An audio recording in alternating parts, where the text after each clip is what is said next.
మరో 4-5 రోజుల్లో కేరళ తీరాన్ని రుతుపవనాలు తాకనున్నాయి. దీనికి సంబంధించి మరింత సమాచారం మా కరెస్పాండెంట్ శ్రీదేవి అందిస్తారు. శ్రీదేవి చెప్పండి, 4-5 రోజుల్లో రుతుపవనాలు కేరళ తీరాన్ని తాకుతాయని ఐఎండీ ప్రకటించింది. సో దీనిపై విశాఖ వాతావరణ అధికారులు ఏమంటున్నారు?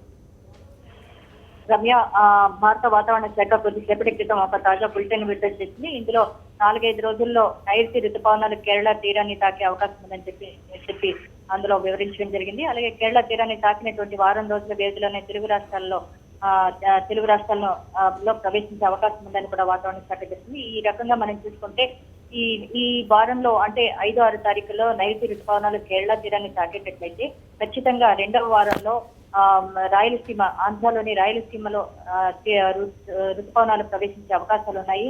అలాగే తెలంగాణలో కూడా అదే సమయంలో కూడా తెలంగాణను కూడా ప్రవేశించే అవకాశం ఉందని చెప్పి వాతావరణ నిపుణులు అంచనా వేస్తారు.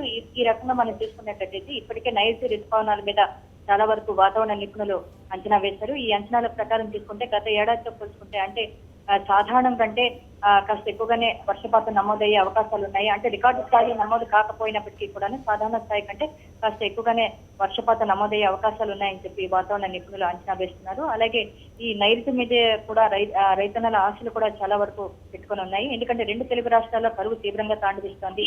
ఈ నేపథ్యంలో నైరుతి వస్తే ఖచ్చితంగా పంటలు బాగుంటాయి అనేటువంటిది మళ్ళీ వాళ్ళలో ఒక ఆశలు చిగురిస్తున్నాయి.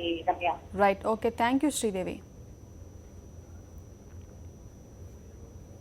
వాతావరణానికి సంబంధించి మరిన్ని వివరాలు వాతావరణ నిపుణులు మురళీకృష్ణ అడిగి తెలుసుకుందాం. మురళీకృష్ణ గారు చెప్పండి, ఋతుపవనాలు ఇప్పుడు ఎక్కడున్నాయి? కేరళ తీరాన్ని తాకేసరికి 4-5 రోజులు పడుతుందని ఐఎండీ అంటోంది. సో మీ దగ్గర ఉన్న సమాచారం ఏంటి?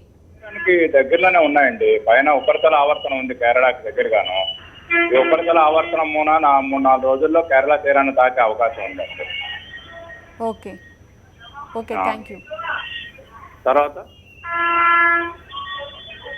Hello, okay, thank you.